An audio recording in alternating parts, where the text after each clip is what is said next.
कल्पना कीजिए, एक ऐसी देवी जो स्वर्ग में रहती थी, जहां कल्प वृक्ष था, अमृत था, देवताओं का वैभव था, जिनके जल की एक बूंद पापों को धो देती थी, जिनके स्पर्श से मृत आत्माएं मुक्त हो जाती थी, जिनके बारे में भगवान शिव ने खुद कहा था, ये मेरी जटाओं की शोभा है। उनका नाम था गंगा। स्वर्ग की देवी विष्णु के चरणों से जन्मी और शिव की जटाओं में समाई। आप कल्पना कीजिए, इसी देवी ने एक दिन सोचा, मैं शिव को भी बहा ले जाऊंगी, और अपने ही अहंकार में खो गई। इसी देवी के लिए एक राजा ने 3 पीढ़ियों तक तपस्या की, हजारों साल। इसी देवी ने एक दिन 60,000 भटकती आत्माओं को एक ही पल में मुक्त कर दिया। और इसी देवी को एक दिन स्वर्ग की सभा में एक श्राप मिला, जिसने उन्हें धरती पर उतारा, एक राजा की पत्नी बनाया और एक ऐसे पुत्र की मां बनाया जिसे दुनिया भीष्म के नाम से जानती है। आज की इस यात्रा में आप जानेंगे गंगा की वो कहानियां जो ग्रंथों में दबी रह गईं, वो सच्चाइयां जो आपकी अपनी जिंदगी से सीधी जुड़ती हैं। ये उस देवी की गाथा है जिसने स्वर्ग छोड़ा पर हमें कभी नहीं छोड़ा। तो बने रहिए हमारे साथ, क्योंकि आज हम जाएंगे उस यात्रा पर जो स्वर्ग से शुरू होती है और हमारी धरती पर आकर। दोस्तों, सबसे पहले बात करते हैं, गंगा देवी थीं कौन? हमारे पुराणों में, खासकर विष्णु पुराण, भागवत पुराण, रामायण, महाभारत और स्कंद पुराण में गंगा का उल्लेख बार बार आता है। ऋग्वेद में गंगा का नाम सबसे पहले लिया गया नदियों में से एक है। लेकिन गंगा सिर्फ नदी नहीं है, वो एक देवी है जो नदी का रूप लेकर हमारे बीच आई। पुराणों के अनुसार गंगा का जन्म भगवान विष्णु के चरणों से हुआ। जब वामन अवतार में विष्णु ने 3 पगों में ब्रह्मांड नापा, तो उनके बाएं पैर के अंगूठे से जो दिव्य जल निकला, वो इतना पवित्र था कि ब्रह्मा जी ने उसे अपने कमंडल में संभाल लिया। वही जल गंगा बनी। सोचिए, जिस जल ने भगवान विष्णु के चरण छुए हों, उसकी पवित्रता का क्या अंदाजा होगा। गंगा देवी का स्वरूप श्वेत वस्त्र, माथे पर जल का मुकुट, हाथ में कमंडल, और वाहन है मकर, यानी एक विशाल जलीय प्राणी। उनकी आंखों में करुणा का अथाह सागर। उनके नाम भी कई हैं, भागीरथी, भगीरथ की वजह से धरती पर आई, जानवी, जहनु मुनि की पुत्री, त्रिपथगा, तीनों लोकों में बहने वाली, विष्णुपदी, विष्णु के चरणों से जन्मी, सुरसरी, देवताओं की नदी। हर नाम के पीछे एक कहानी है और आज हम उन सभी कहानियों को एक एक करके खोलेंगे। लेकिन दोस्तों, यहाँ एक बहुत दिलचस्प बात है। गंगा स्वर्गलोक में सिर्फ एक नदी नहीं थी, वो एक स्वतंत्र देवी थी। उनका स्वभाव था निडर, सत्यवादी और कभी कभी थोड़ा उद्दंड भी। देवताओं के बीच उनका सम्मान था, लेकिन वो किसी के अधीन नहीं थी। शिव की पत्नी पार्वती एक बार उनसे ईर्ष्या करती थी, क्योंकि शिव ने गंगा को अपनी जटाओं में स्थान दिया था।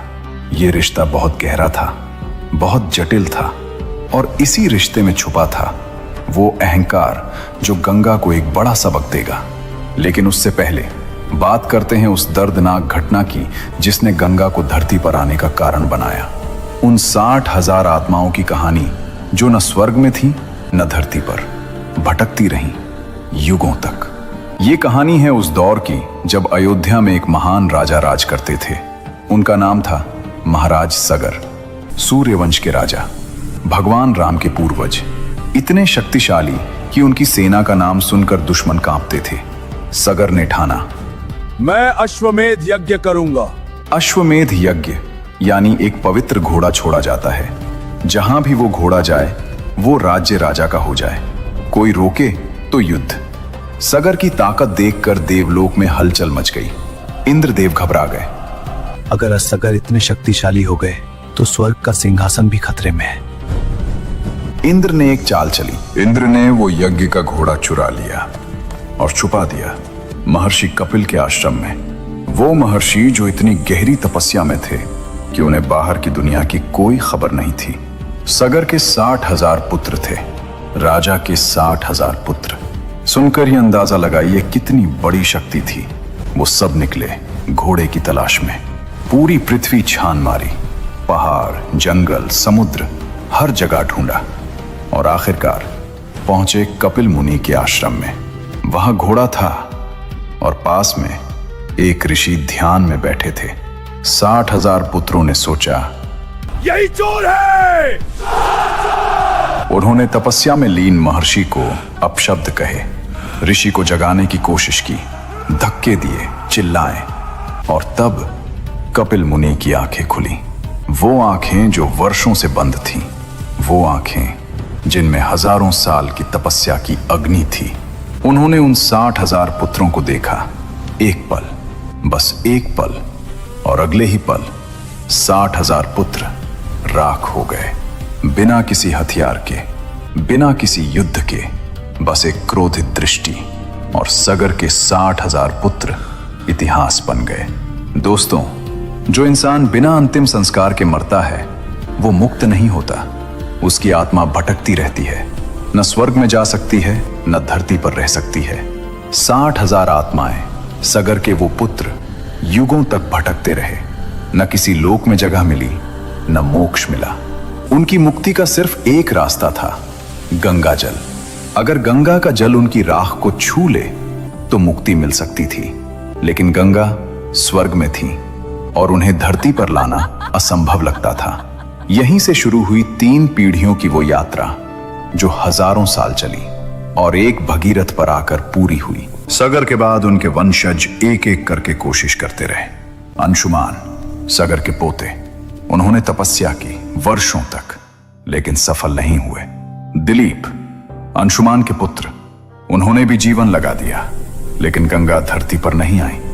2 पीढ़ियां बीत गईं और तब जन्मे भगीरथ, दिलीप के पुत्र।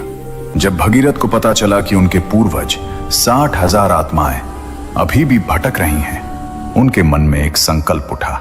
चाहे कुछ भी हो जाए, इन आत्माओं को मोक्ष दिलाना है और उसके लिए गंगा को धरती पर लाना होगा।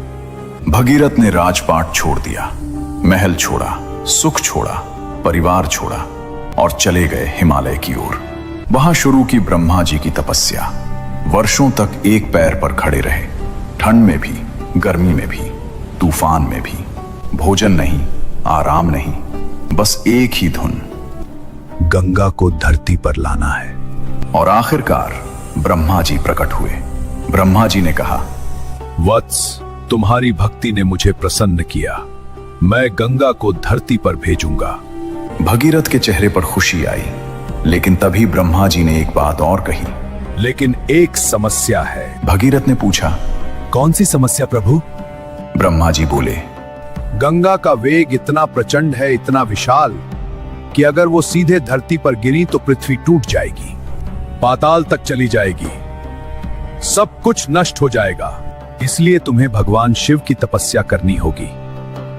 सिर्फ वही गंगा को थाम सकते हैं। भगीरथ ने आंखें बंद की।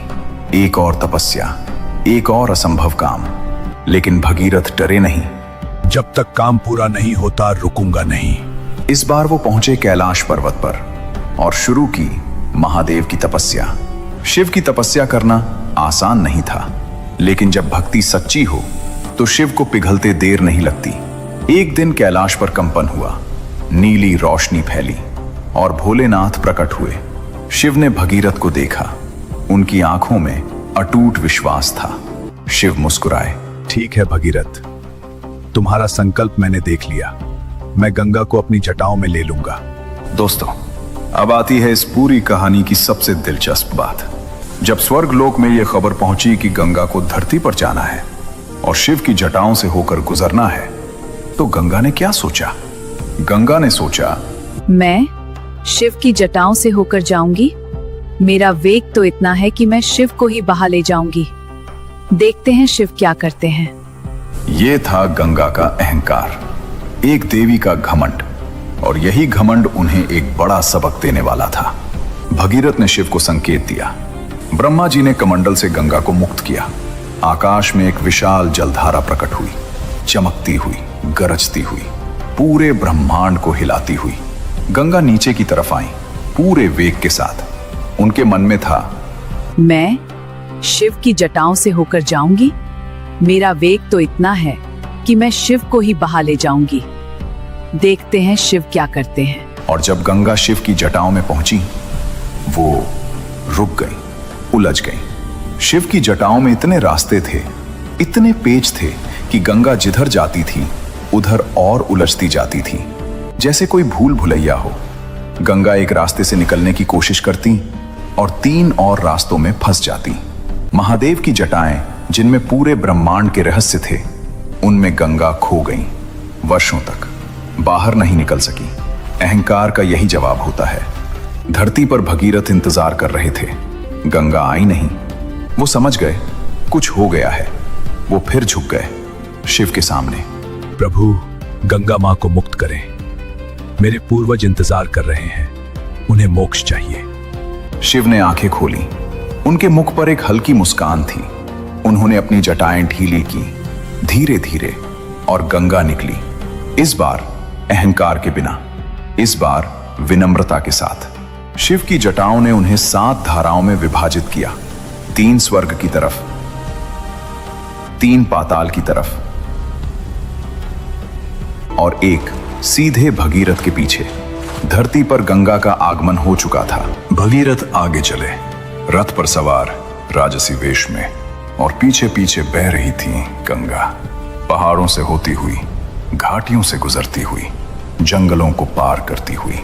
जहां जहां गंगा गई वहां जीवन आ गया। सूखी धरती हरी हो गई, पशु पक्षी खुश हो गए, लोग दौड़कर गंगा का जल लेने आए। ये था गंगावतरण, वो पल जो इतिहास बन गया। लेकिन दोस्तों, रास्ते में एक और रुकावट आई, और इस रुकावट ने गंगा को एक नया नाम दिया। महर्षि जहनु, एक महान तपस्वी, अपने आश्रम में यज्ञ कर रहे थे। गंगा का प्रवाह उनके यज्ञ मंडप की तरफ आने लगा। पानी फैला, यज्ञ की सामग्री बह गई, आश्रम में हलचल मच गई। महर्षि का ध्यान टूटा। उन्होंने देखा उनका यज्ञ बाधित हो चुका था। क्रोध भड़का, और उस क्रोध में उन्होंने वो किया जो सुनकर दंग रह जाएंगे। उन्होंने सारी गंगा पी ली एक ही घूंट में। गंगा जो पहाड़ों से उतरी थी, जो ब्रह्मा के कमंडल से निकली थी, जो शिव की जटाओं से आई थी, एक ऋषि के क्रोध में समा गई। भगीरथ रुक गए, पीछे मुड़े। गंगा नहीं थी। वो समझ गए। वो दौड़े, महर्षि जहनु के पास पहुंचे, हाथ जोड़े, माथा टेका। ऋषिवर, क्षमा करें, गंगा मां से कोई अपराध हुआ, लेकिन उन्हें मुक्त करें। लाखों आत्माएं उनका इंतजार कर रही हैं। महर्षि जहनु ने भगीरथ को देखा। उनकी आंखों में वर्षों की थकान थी, एक अटूट संकल्प था। ऋषि का क्रोध पिघल गया। उन्होंने अपने दाहिने कान को स्पर्श किया और गंगा बाहर आ गई। उस दिन से गंगा का एक नाम पड़ा, जाह्नवी, जहनु मुनि की पुत्री, क्योंकि ऋषि ने उन्हें पुनः जन्म दिया था। दोस्तों, अब आता है वो पल जिसके लिए 3 पीढ़ियों ने तपस्या की, जिसके लिए भगीरथ ने अपना सब कुछ छोड़ा, जिसके लिए गंगा ने स्वर्ग छोड़ा। गंगा उस स्थान पर पहुंची जहां कपिल मुनि के आश्रम में 60,000 आत्माओं की राख बिखरी पड़ी थी। वर्षों से, युगों से किसी ने उस राख को छुआ नहीं था। कोई वहां जाता नहीं था। वो जगह सुनसान थी, अंधेरी थी, जैसे समय वहां रुक गया हो। गंगा की पहली लहर उस राख तक पहुंची। जल ने राख को छुआ, और तब एक रोशनी उठी, फिर एक और, फिर एक और। एक के बाद एक 60,000 प्रकाश बिंदु उठने लगे। आत्माएं जो युगों से भटक रही थीं, अब मुक्त हो रही थीं। उनके चेहरों पर शांति थी। वो पीड़ा जो सदियों से थी, एक पल में गायब हो गई। वो ऊपर उठे, आकाश की तरफ, स्वर्ग की तरफ, और भगीरथ जो पास खड़े थे, उनकी आंखों से आंसू बह रहे थे। वो बैठ गए धरती पर और हाथ जोड़कर बस इतना कहा, मां तुम आ गई। उस दिन से गंगा का सबसे प्रसिद्ध नाम बना भगीरथी, क्योंकि भगीरथ के संकल्प ने उन्हें धरती पर लाया था। और एक नया शब्द बना, भगीरथ प्रयास। दोस्तों, अब तक हमने जाना गंगा कैसे स्वर्ग से धरती पर आई, लेकिन गंगा की कहानी में एक और मोड़ है। ये कहानी है इक्ष्वाकु वंश के एक राजा थे, महाभिष। लेकिन जो काम उन्होंने किया, उसने महाभारत की पूरी कहानी को जन्म दिया। महाभिष कोई साधारण राजा नहीं थे। उन्होंने हजारों यज्ञ किए थे, जीवन भर धर्म का पालन किया था, हर कदम पर सत्य को चुना था। इतना पुण्य कमाया कि मृत्यु के बाद सीधे स्वर्गलोक पहुंच गए। ब्रह्मा जी की दिव्य सभा में उन्हें स्थान मिला। सोचिए वो पल, एक इंसान जो अपने कर्मों से देवताओं की बराबरी में बैठा हो। यह सम्मान बहुत कम लोगों को मिलता है। महाभिष उस दिन सबसे खुश इंसान रहे होंगे।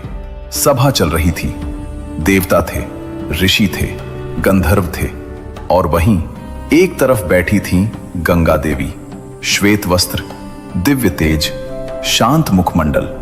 तभी बाहर से हवा का एक झोंका आया, बस एक पल के लिए, और उस झोंके ने गंगा के वस्त्र को हिला दिया।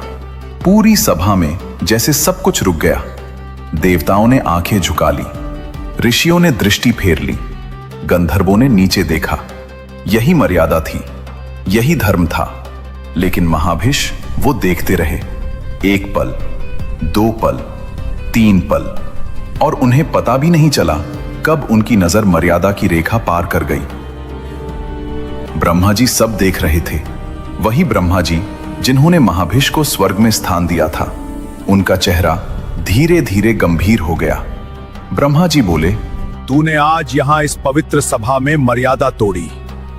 जो धर्म तूने जीवन भर निभाया वो एक पल की नजर में भूल गया।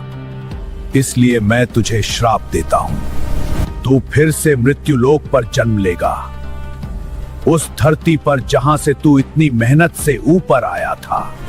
महाभिष कांप गए। स्वर्ग जो उन्होंने हजारों यज्ञों से पाया था, एक पल में छूट गया। और गंगा? ब्रह्मा जी ने उनकी तरफ देखा। गंगा, तुम भी धरती पर जाओगी और महाभिष से तुम्हारा संबंध होगा। गंगा ने स्वीकार किया बिना प्रश्न के, क्योंकि ब्रह्मा जी का वचन अटल था। और इस तरह एक श्राप ने तय किया वो रिश्ता जो महाभारत की नींव बनेगा। महाभिष अगले जन्म में हस्तिनापुर के राजा शांतनु बने और गंगा धरती पर उतरी उनसे मिलने। हस्तिनापुर के राजा शांतनु, वीर, धर्मात्मा, प्रजा के प्रिय। एक दिन वो गंगा नदी के किनारे शिकार के लिए निकले थे और तभी उन्होंने देखा नदी के किनारे एक स्त्री खड़ी थी, इतनी सुंदर कि शांतनु की आंखें रुक गईं। इतनी दिव्य कि लगा ये इंसान नहीं, कोई देवी है। शांतनु आगे बढ़े। उन्होंने पूछा, देवी, आप कौन हैं? आपका नाम क्या है? आप यहां अकेली क्यों हैं? स्त्री मुड़ी। उनकी आंखें गहरी, शांत, अथाह, जैसे किसी नदी की गहराई हो। वो बोली, मेरा नाम गंगा है। शांतनु का दिल एक पल के लिए रुक गया। शांतनु ने विवाह का प्रस्ताव रखा। गंगा ने एक पल उन्हें देखा, फिर बोली, राजन, मैं विवाह के लिए तैयार हूं, लेकिन एक शर्त है। शांतनु ने कहा, बताइए। गंगा बोली, मैं जो भी करूं, आप कभी प्रश्न नहीं करेंगे, कभी रोकेंगे नहीं, कभी टोकेंगे नहीं। जिस दिन आपने ऐसा किया उस दिन मैं चली जाऊंगी, हमेशा के लिए। शांतनु एक पल के लिए रुके। ये शर्त अजीब थी, लेकिन गंगा का साथ पाने के लिए शांतनु राजी हो गए। मंजूर है। और इस तरह स्वर्ग की देवी गंगा हस्तिनापुर की रानी बन गई। दोस्तों, अब वो हिस्सा आता है जो सुनकर रूह कांप जाती है। गंगा और शांतनु के एक के बाद एक पुत्र हुए। गंगा और शांतनु के घर पहला पुत्र जन्मा। राजमहल में खुशियां थी, दीप जले, उत्सव हुआ। लेकिन वो खुशी ज्यादा देर नहीं टिकी। गंगा उठी, उन्होंने अपने नवजात पुत्र को अपनी बाहों में उठाया और चल पड़ी नदी की तरफ। शांतनु पीछे पीछे गए। उनका दिल डूब रहा था, लेकिन मुंह से कुछ निकला नहीं। गंगा ने उस शिशु को जल में समर्पित कर दिया। शांतनु वहीं खड़े रहे, पत्थर की तरह, अंदर से टूटे हुए, बाहर से चुप। शर्त याद थी, दूसरा पुत्र हुआ, वही हुआ, तीसरा वही हुआ, चौथा, पांचवां, छठा, सातवां। 7 बार एक पिता ने अपने पुत्र को जाते देखा। 7 बार आंखें भरी, 7 बार होंठ कांपे। 7 बार एक बाप ने अपने ही दिल को मुट्ठी में भींच लिया और चुप रहा। यह था वो दर्द जो एक पिता के सीने में पत्थर की तरह जमता जा रहा था। दोस्तों, अब वो सच जो इस पूरी कहानी को समझाता है। ये 8 पुत्र कोई साधारण इंसान नहीं थे, ये थे 8 वसु। देवताओं के एक विशेष वर्ग। इन 8 वसुओं ने एक बार ऋषि वशिष्ठ की कामधेनु गाय चुरा ली थी। वशिष्ठ ऋषि ने क्रोध में श्राप दिया, तुम सबको मनुष्य योनि में जन्म लेना होगा। वसु घबरा गए, माफी मांगी। ऋषि का क्रोध कुछ शांत हुआ। ठीक है, 7 वसुओं का जन्म होते ही मुक्त हो जाएगा। लेकिन जिस वसु ने सबसे पहले यह विचार किया था, वो लंबे समय तक मनुष्य रूप में रहेगा। गंगा ने वसुओं से वचन दिया था, मैं तुम्हारी माँ बनूंगी और जन्म लेते ही तुम्हें मुक्त कर दूंगी। इसीलिए 7 पुत्रों को नदी में बहाया, उन्हें मुक्त किया, श्राप से छुड़ाया। और 8वां वसु, जिसे लंबे समय तक रहना था, वो बचा रहा। जब 8वां पुत्र हुआ, गंगा उसे लेकर नदी की तरफ चली। और इस बार शांतनु से रहा नहीं गया। वर्षों का दर्द, 7 पुत्रों का गम। वो आगे बढ़े। गंगा रुको। बस ये 2 शब्द। गंगा रुक गई, धीरे धीरे मुड़ी। उनकी आंखों में दुख था, लेकिन आश्चर्य नहीं था, जैसे ये पल वो पहले से जानती थी। शांतनु बोले, ये नहीं, इसे नहीं, बस इसे नहीं। गंगा ने पुत्र को वापस शांतनु की बाहों में दे दिया और बोली, राजन, आपने शर्त तोड़ी, मैं अब नहीं रह सकती। शांतनु की आंखें भर आईं। गंगा, ये सब क्यों? ये बच्चा कौन है? और मेरे वो 7 पुत्र भाई, वो कौन थे? गंगा ने सारा सच बताया, वसुओं की कहानी, श्राप और वचन। फिर बोली, इस पुत्र का नाम देवव्रत होगा। यह महान योद्धा बनेगा। मैं इसे पाल पोस कर बड़ा करूंगी और एक दिन इसे आपको लौटा दूंगी। और अगले पल गंगा नदी में समा गई। शांतनु किनारे पर खड़े रहे, अकेले। हाथ खाली थे, लेकिन सीने में था गंगा का वचन, लौटा दूंगी। उन्हें नहीं पता था कि वो बच्चा एक दिन लौटेगा और दुनिया उसे भीष्म के नाम से जानेगी। गंगा ने देवव्रत को स्वर्ग में पाला, परशुराम जी से शस्त्र विद्या सिखाई, ऋषियों से ज्ञान दिलाया और एक दिन वचन के अनुसार देवव्रत को वापस शांतनु के पास छोड़ गई। शांतनु ने अपने पुत्र को देखा, उनका सीना गर्व से भर गया। देवव्रत जो आगे चलकर ऐसी प्रतिज्ञा लेगा जो इतिहास में अमर हो जाएगी। मैं कभी विवाह नहीं करूंगा, कभी सिंहासन नहीं लूंगा। इसी भयंकर प्रतिज्ञा के कारण उनका नाम पड़ा भीष्म, भीषण प्रतिज्ञा करने वाले। और उनकी मां थी गंगा, वो देवी जो स्वर्ग से उतरी थी, जिन्होंने एक राजा से विवाह किया, 7 आत्माओं को मुक्त किया। तो दोस्तों, ये थी गंगा देवी की वो अमर गाथा।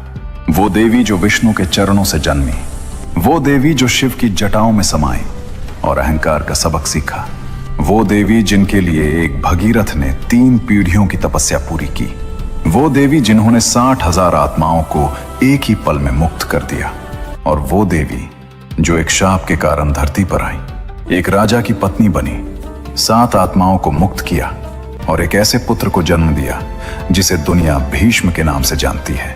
गंगा हमें सिखाती हैं, अहंकार चाहे देवी का हो या इंसान का, हमेशा रोकता है। संकल्प, भगीरथ ने सिखाया कि हार मानने वाले इतिहास नहीं बनाते। सेवा, गंगा ने स्वर्ग छोड़ा सिर्फ इसलिए कि दूसरों को मुक्ति मिल सके। आज भी गंगा बह रही हैं, हजारों साल से, और हर बूंद में वो पवित्रता है, वो करुणा है, वो इतिहास है जो हमने आज जाना। अगर इस कहानी ने आपके मन को छुआ हो तो लाइक जरूर करें, कमेंट में लिखें जय गंगे मां और बताएं इस पूरी कहानी में आपको सबसे ज्यादा कौन सा पल पसंद आया। चैनल को सब्सक्राइब करें और बेल आइकन दबाएं ताकि कोई कहानी छूटे नहीं। अगले वीडियो में मिलते हैं एक और रहस्यमय यात्रा के साथ। तब तक के लिए जय गंगे, जय महादेव, जय श्री हरि।